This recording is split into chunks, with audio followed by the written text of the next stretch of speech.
क्या आप जानते हैं कि मूक प्राणियों की प्रार्थनाओं में कितनी ताकत होती है? एक भूखे प्राणी को मुट्ठी भर चावल देकर बचाने से आपका जीवन बदल सकता है। यह है शंकर नामक एक युवक की कहानी। अनाथ और गरीब इस युवक के पास केवल एक मुट्ठी चावल बचा था, लेकिन अपनी भूख को भूलकर उसने वो चावल बारिश में भीग कर कांप रहे एक कुत्ते को दे दिया। उसे नहीं पता था कि वो कुत्ता कोई साधारण प्राणी नहीं, बल्कि उसके अंधेरे जीवन में रोशनी लाने वाला एक दूत था।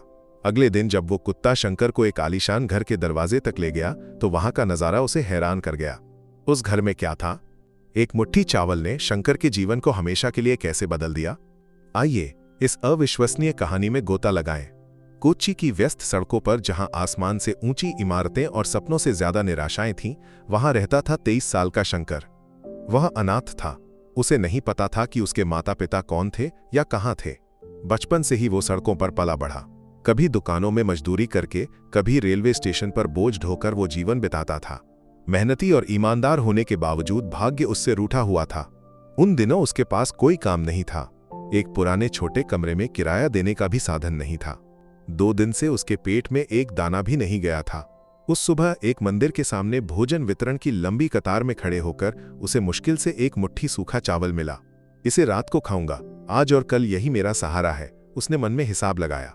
शाम को आसमान काले बादलों से ढक गया और अचानक तेज बारिश शुरू हो गई। कोच्चि को हर साल डुबो देने वाली उस बारिश में सड़कें पानी से भर गईं।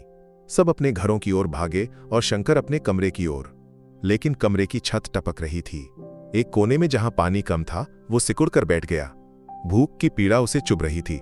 उसने जेब से वो मुट्ठी चावल निकाला। पहला टुकड़ा उठाने ही वाला था कि कमरे के दरवाजे से एक हल्की सिसकी और कांपने की आवाज आई। दरवाजा खोलकर देखा तो बारिश के पानी में आधा डूबा, ठंड और दर्द से कांपता हुआ एक छोटा भूरा कुत्ता खड़ा था। शायद किसी गाड़ी ने उसे टक्कर मारी थी। उसके एक पैर से हल्का खून बह रहा था। वो कुत्ता इतना दयनीय लग रहा था कि शंकर का दिल पिघल गया। शंकर को भी भूख थी, बहुत भूख। फिर भी उस असहाय प्राणी का दर्द देखकर वो खुद को रोक नहीं पाया। मैं इंसान हूं, कुछ काम कर लूंगा, किसी से मांग लूंगा, पेट भर लूंगा, लेकिन इस प्राणी का क्या? ये किससे कहेगा? उसने सोचा। उसने उस मुट्ठी चावल को 2 हिस्सों में बांटा। एक हिस्सा कुत्ते के सामने रख दिया।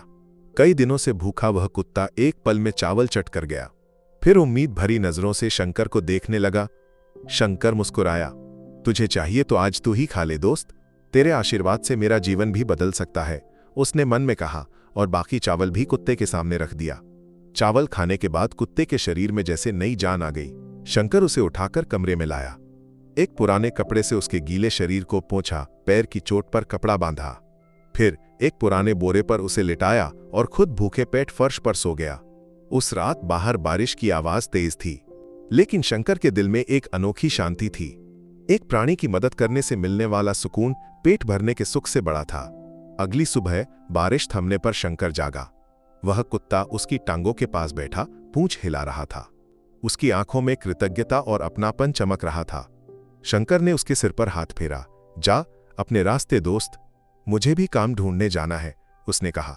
लेकिन जैसे ही वो दरवाजा खोलकर बाहर निकला, कुत्ते ने उसकी पैंट का किनारा पकड़कर खींचा। क्या है, छोड़, उसने कहा, लेकिन कुत्ता नहीं माना। वह गुर्राया जैसे उसे कहीं ले जाना चाहता हो। शंकर हैरान था। ये क्या कर रहा है? भूखा है या अपने मालिक के पास ले जा रहा है? उसके पास और कुछ करने को नहीं था। तेरी बात मानकर देखता हूं कहां ले जा रहा है, कहकर वो कुत्ते के पीछे चल पड़ा। कुत्ता उसे तंग गलियों से शहर की साफ सुथरी बड़ी सड़कों की ओर ले गया। बीच बीच में मुड़कर देखता शंकर आ रहा है या नहीं। ये मुझे कहां ले जा रहा है? शंकर सोच में पड़ गया। वे कोच्चि के सबसे अमीर इलाके पनमपिल्ली नगर पहुंचे। वहां बड़े बड़े घर और शांत सड़कें थीं। कुत्ता एक पुराने लेकिन शानदार घर के सामने रुका। बड़ा लोहे का गेट बंद था, लेकिन एक तरफ हल्का खुला था। कुत्ता उस झिरी से अंदर दौड़ गया और फिर भौंक कर शंकर को बुलाने लगा। शंकर का दिल डर से धड़क रहा था। ये किसी बड़े आदमी का घर है। अगर मैं अंदर गया और किसी ने देख लिया तो चोर समझेंगे, उसने डरते हुए सोचा। पीछे मुड़ने लगा, लेकिन कुत्ते का भौंकना तेज हो गया।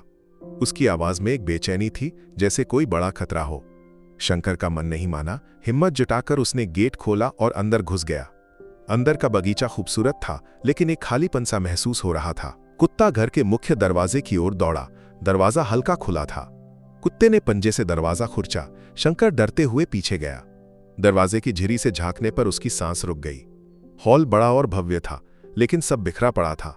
बीच में एक बुजुर्ग महिला बेहोश होकर फर्श पर पड़ी थी। उनके सिर से हल्का खून बह रहा था, शायद गिरने से चोट लगी थी।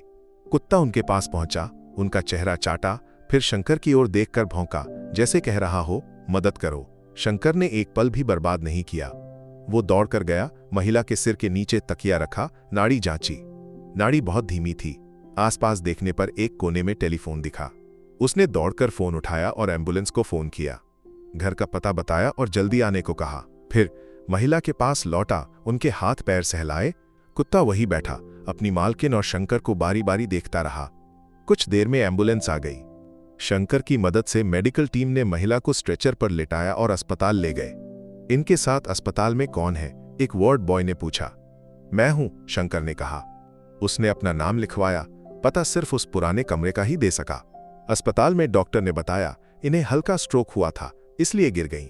अगर समय पर यहां नहीं लाए होते तो कुछ भी हो सकता था। शंकर अस्पताल की बेंच पर बैठा उस महिला की चिंता में डूबा रहा। कुत्ता, जिसका नाम बाद में मोनन पता चला, शंकर की टांगों के पास 1 इंच भी नहीं हिला। 2 दिन बाद उस महिला को होश आया। उनका नाम लक्ष्मी अम्मा था। शहर के एक बड़े घर में अकेले रहने वाली एक अमीर विधवा थीं। उनके पति सालों पहले गुजर चुके थे और कोई संतान नहीं थी। मोनन ही उनका एकमात्र साथी था। उस दिन स्ट्रोक आने पर मोनन दौड़कर बाहर गया, मदद ढूंढने। लक्ष्मी अम्मा को होश आने पर उन्होंने नर्स से उस युवक के बारे में पूछा जिसने उन्हें अस्पताल पहुंचाया। नर्स ने शंकर के बारे में बताया। लक्ष्मी अम्मा ने शंकर को अपने कमरे में बुलवाया। शंकर डरते हुए अंदर गया।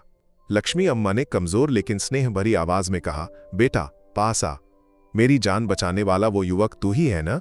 शंकर ने सिर झुकाया। अम्मा, आपकी जान इस वफादार मोनन ने बचाई। मैं तो बस एक जरिया हूं, लक्ष्मी अम्मा मुस्कुराई। लेकिन मोनन तेरे पास ही क्यों आया? तुझमें कुछ खास है। बाद में उन्होंने पुलिस और वकील से उस रात की जांच करने को कहा। घर के सुरक्षा कैमरे के फुटेज देखे गए। मोनन का बारिश में भीगकर शंकर के कमरे तक जाना, शंकर का भूखा होने के बावजूद वो मुट्ठी चावल मोनन को देना और अगले दिन मोनन का शंकर को घर तक लाना, सब कुछ दिखा। ये सब देखकर लक्ष्मी अम्मा की आंखें भर आईं। उन्होंने जीवन में कई रिश्ते देखे थे, लेकिन इतना निस्वार्थ इंसानियत पहली बार देखी। अगले दिन जब शंकर फिर आया, लक्ष्मी अम्मा ने उसे पास बिठाया। बेटा, तेरी कहानी मैंने जान ली। तू अनाथ है, बहुत मुश्किलों से जी रहा है। शंकर चुप रहा। लक्ष्मी अम्मा ने उसका हाथ पकड़ा। मेरे कोई बच्चे नहीं हैं। ये बड़ा घर, करोड़ों की संपत्ति मेरे बाद खाली रह जाएगी। तूने मेरे मोनन को बचाया, मोनन ने मुझे। लेकिन इसकी शुरुआत तेरे एक मुट्ठी चावल की दया से हुई। आज मैं तुझे कुछ देना चाहती हूं। उन्होंने वकील की ओर देखा। वकील ने कुछ कागजात शंकर को दिए। ये क्या है अम्मा? शंकर ने पूछा। बेटा, ये मेरी वसीयत है। आज से तू सिर्फ शंकर नहीं, शंकर नायर है। तू मेरा पोता है। ये संपत्ति, घर, कारोबार सब अब तेरा है। शंकर को लगा जैसे उसके कानों में पिघला शीशा डाला गया हो। वह सन्न रह गया, एक पल कागजात को, फिर लक्ष्मी अम्मा को देखता रहा। अम्मा, ये कैसे मुमकिन है? मैं लक्ष्मी अम्मा ने उसके सिर पर हाथ फेरा। मुमकिन है बेटा। जिसने एक असहाय प्राणी के लिए अपनी आखिरी मुट्ठी चावल कुर्बान की, वो किसी भी संपत्ति का सबसे अच्छा रखवाला हो सकता है। आज से तू मेरा बेटा है, ये घर तेरा है। शंकर की आंखें भर आईं। वो लक्ष्मी अम्मा के पैरों में गिर पड़ा। जीवन में पहली बार उसे इतना प्यार और अपनापन महसूस हुआ। उस दिन के बाद शंकर का जीवन एक खूबसूरत सपने जैसा हो गया। उस पुराने कमरे से वो उस आलीशान घर में रहने चला गया, लेकिन एक मालिक की तरह नहीं, एक प्यार करने वाले पोते की तरह। उसने लक्ष्मी अम्मा की अपने बेटे जैसी सेवा की। उनके कारोबार को अपनी मेहनत और ईमानदारी से उसने नई ऊंचाइयों तक पहुंचाया। मोनन को वो कभी नहीं भूला। लक्ष्मी अम्मा के नाम पर उसने शहर में एक बड़ा पशु अस्पताल और आश्रय खोला। वहां मोनन जैसे हजारों अनाथ जानवरों को मुफ्त इलाज मिला।